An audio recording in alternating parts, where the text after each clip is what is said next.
Attention, vous avez jusqu'au 3 mai pour effectuer vos déclarations fiscales annuelles, comme nous le rappelle la Direction générale des finances publiques. Une date unique pour toutes les entreprises. Alors voyons ensemble quelles sont les déclarations concernées. Tout d'abord, la régularisation annuelle de TVA. La déclaration de l'impôt sur les sociétés pour les entreprises qui ont clôturé leur exercice au 31 décembre.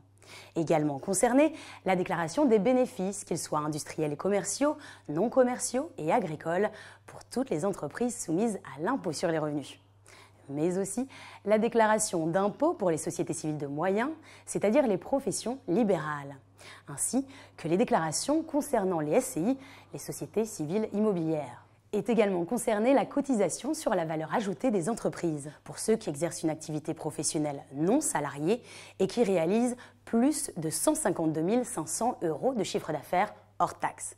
Et enfin, la déclaration modificatrice ou la demande d'exonération pour la cotisation foncière des entreprises. Notez bien cependant que les entreprises relevant d'un régime micro-entrepreneur n'ont pas de déclaration annuelle de résultats à déposer. Elles doivent donc reporter directement le montant de leurs recettes brutes sur leur déclaration de revenus. En règle générale, les principales déclarations s'effectuent en ligne. Vous pouvez le faire via l'espace professionnel de votre entreprise sur le site des impôts.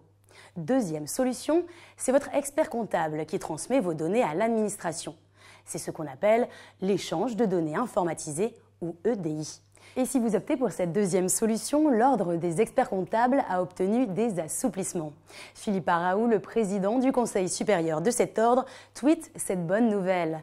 Une tolérance administrative accorde un délai supplémentaire pour les déclarations de résultats 2015. Les services des impôts des entreprises feront preuve d'indulgence pour les retardataires de moins de 15 jours, ce qui fixe la date limite de dépôt au 18 mai. Attention, ce n'est pas un report, mais bien une tolérance. Et pour les déclarations d'impôt sur le revenu, un report cette fois au 7 juin est accordé pour toutes les déclarations effectuées en EDI. On vous rappelle, cela n'est valable que si vous faites appel à un expert comptable ou à un prestataire spécialisé.